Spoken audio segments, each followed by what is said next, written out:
کہاں ہوں گے یہ ہم گمان نہیں کر سکتے ہیں، یہ بہت ہی راز کی بات ہے، اور اس بات کو آپ نوٹ کر لیجئے کہ اس پر کوئی بھی مدبر شخص، کوئی بھی عالم اور کوئی بھی بات اس پر نہیں کرنا چاہے گا، کیونکہ ہم رسول پاک کے بارے میں یہ کہہ دیں کہ وہ بھی فنا ہو جائیں گے، وہ ان کا بھی وفات ہو جائے گا، تو یہ ہم سمجھتے ہیں کہ یہ گستاخی کی بات ہوگی۔ جب موسیٰ علیہ السلام کھڑے رہیں گے عرش پکڑ کر کے، عرش کے پائے کو، تو رسول پاک کی یہ عظمت کی وہ فوت ہو جائیں قیامت میں، یہ مناسب نہیں لگتا ہے۔ پھر بھی انشاءاللہ اس پر تشنگی بنی ہوئی رہے گی، اور اس پر ہم ضرور انشاءاللہ اور ڈیٹیل سے بات آپ کو کریں گے تو ہم بتائیں گے، فی الحال ہم اس پر زیادہ روشنی نہیں ڈال سکتے۔ آگے بڑھتے ہوئے ایک بھائی صاحب کہہ رہے ہیں کہ بیعت اور توبہ اور بیعت امانت کا میننگ بتائیے۔ بھائی دیکھیے، بیعت توبہ اور بیعت امانت پر ہم لوگ پہلے بھی بات کر چکے ہیں، آپ میرے کئی اور جو چینل لیکچر ہیں اس پر آپ جائیے اور دیکھیے۔ بیعت توبہ تو آپ کسی کے ہاتھ پر کر سکتے ہیں، لیکن بیعت امانت سب پر آپ نہیں کر سکتے۔ بیعت امانت آپ اسی سے کر سکتے ہیں جو آپ کا پیر کامل ہوگا۔ بیعت امانت آپ کا پیر کامل ہی آپ سے لے گا، جو آپ کے پاس امانت آپ کو سپرد کرے گا۔ دین کی امانت، عشق و محبت اور معرفت کی امانت آپ کے حوالے کرے گا۔ یہ بیعت امانت پیر کامل ہی لے سکتا ہے، ہر کوئی نہیں لے سکتا۔ اب باقی ہم لوگ گناہگار ہیں تو ہم کبھی بھی کسی کے ہاتھ پہ بیعت توبہ کر سکتے ہیں، اس میں کوئی حرج کی بات نہیں ہے۔ بیعت کے بہت اقسام ہیں، بیعت توبہ، بیعت امانت، بیعت جہاد، اور ایک اور بیعت کہا گیا ہے۔ بہرحال 3-4 قسم کے بیعت ہوتے ہیں، ٹھیک ہے نا؟ تو بیعت امانت مخصوص ہے، بیعت توبہ عام ہے۔ یہ جو رضائی مرید کرتے ہیں تو پیر کو کیسے پتا چلتا ہوگا کہ ہم سے مرید ہے، وہ مرید ہو جاتے ہیں کیا؟ اچھا، آپ کا سوال کلیئر نہیں ہے بھائی، آپ کا سوال کلیئر ہونا چاہیے تو بات کچھ بنے۔ بہرحال اگر آن لائن کی بات اگر آپ کر رہے ہیں تو آن لائن مرید کرنا یہ مناسب تو نہیں ہے، مرید تو بیعت کر ہاتھ پر ہاتھ رکھے ہی ہونا چاہیے، لیکن اگر پیر کامل ہو، اگر وہ کہہ دے کیا مرید کر لیا تو ہو جائیے گا۔ کہا ہے اس لیے کہ یہ بات دادا سرکار میں مندی سے بھی واضح ہے۔ کئی مریدوں کو دادا سرکار نے ہاتھ پر ہاتھ رکھ کے مرید نہیں کیا، خالی کہہ دیا کہ جاؤ ہم نے تم کو اپنے رجسٹر میں درج کر لیا تو ہو گیا، کہہ دیا کہ جاؤ ہم نے تم کو مرید کر لیا تو ہو گیا۔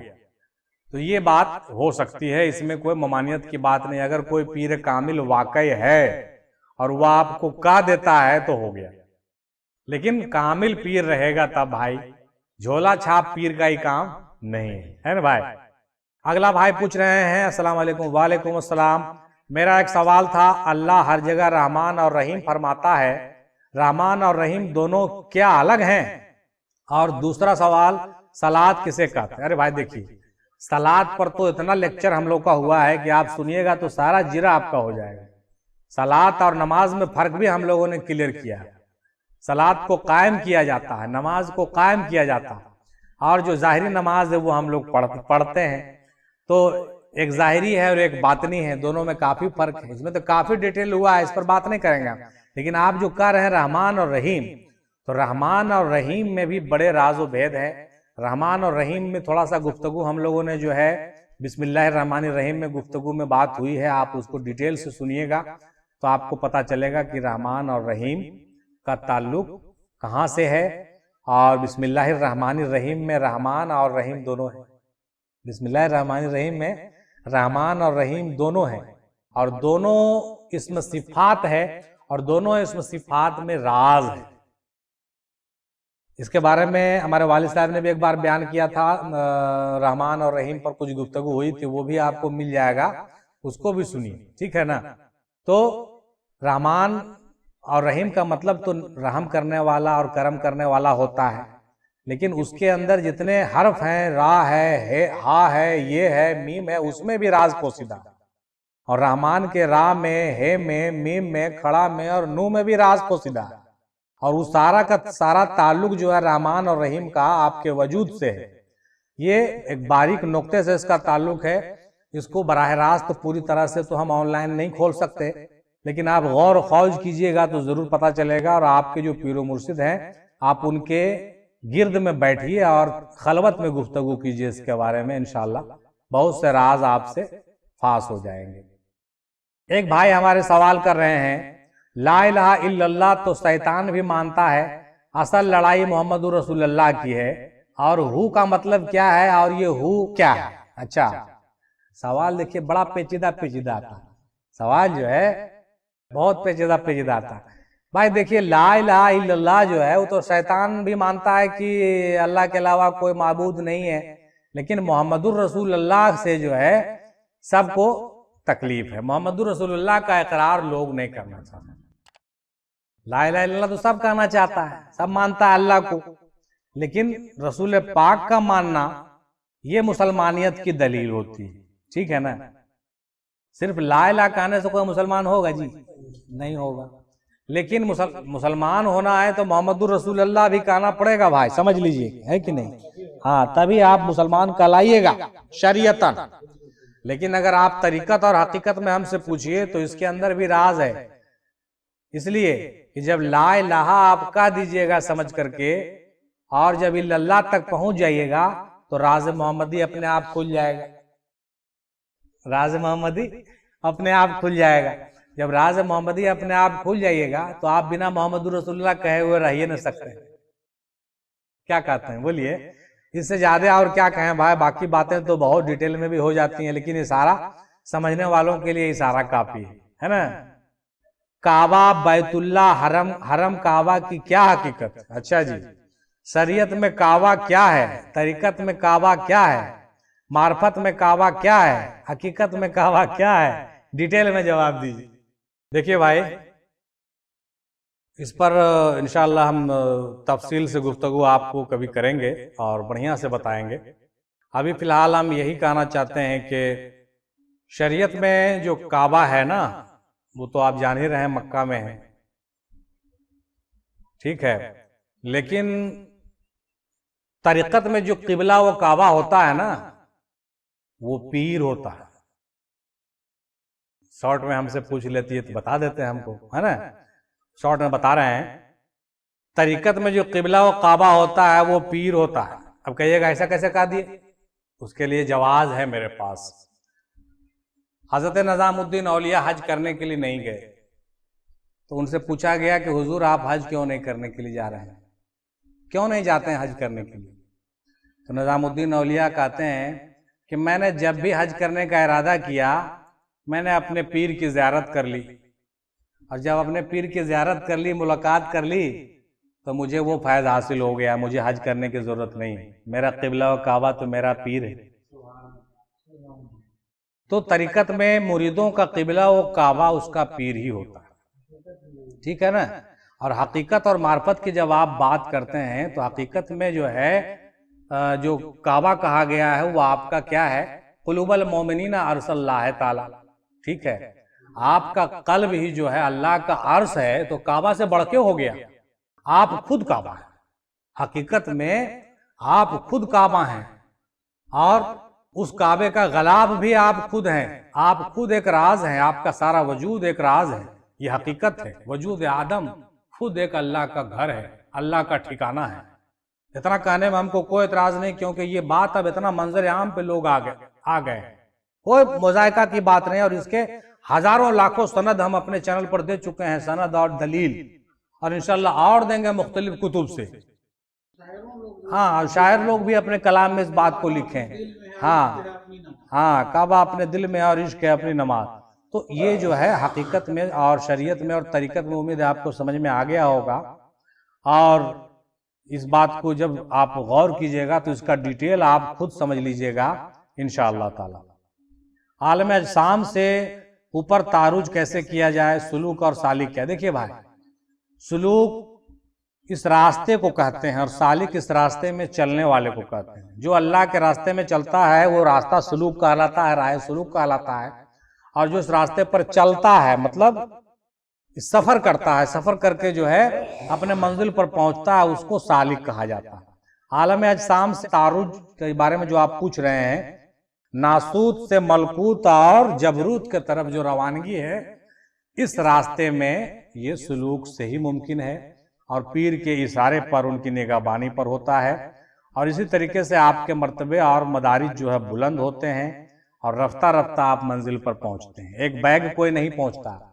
اور ایک بات اور یہاں پہ ذہن نشین کر لیجئے اس راستے کو عبور کرنے کے 3 طریقے ہیں، راہ سلوک کو طے کرنے کے 3 طریقے ہیں۔ پہلا طریقہ کیا ہے؟ عبادت و ریاضت کا طریقہ۔ دوسرا طریقہ ہے عشق اور محبت کا طریقہ، اور تیسرا طریقہ اللہ کی خاص عطا ہے بھائی، ٹھیک ہے؟ آپ اپنے سے کرتے ہیں تو آپ کی کسب کہلائے گی، ٹھیک ہے، آپ کی محنت کہلائے گی، لیکن اللہ جب عطا کرے گا تو بلا کسب بھی عطا کر دیتا ہے جس کو چاہتا ہے، اس کو ایک نگاہ سے بھی کام بن جاتا ہے، ٹھیک ہے؟ لیکن آپ کے اندر وہ جذبے اور وہ شوق بھی ہونے چاہیے۔ کسی کو عشق و محبت سے اس راستے کو طے کرا دیتا ہے، منزل و مقصود پر پہنچا دیتا ہے، اور کسی کو خوب عبادت و ریاضت میں لگاتا ہے نا؟ تو ہندی میں بھی ہم لوگ بات کرتے ہیں گیان مارگ، کرم مارگ اور بھکتی مارگ، ہے نا بھائی؟ 3 مارگ کا چرچہ ہم لوگ کرتے ہیں، گیان مارگ اور بھکتی مارگ اور کرم مارگ۔ تو جو بھکتی مارگ ہے وہ عشق اور محبت کا مارگ، اور جو کرم مارگ ہے وہ عبادت و ریاضت کا مارگ۔ لیکن علم کا جو مارگ ہے، وہ گیان کا مارگ جو ہے، یہ بڑا نایاب ہے بھائی۔ یہ اللہ تعالیٰ جس کو چاہتا ہے وہ عطا کرتا ہے۔ وہ اگر علم عطا کر دیا اس کو تو خود ہی سے آشنائی ہو جاتی ہے، راز سے پردے اٹھ جاتے ہیں، تو بہت ساری باتیں جو ہے بالکل کھل کے سامنے آ جاتی ہے، تو وہ ایک گیان کا چچو کھل جاتا ہے بہت۔ وَمَا عَلَيْنَا إِلَّا الْبَلَاغُ۔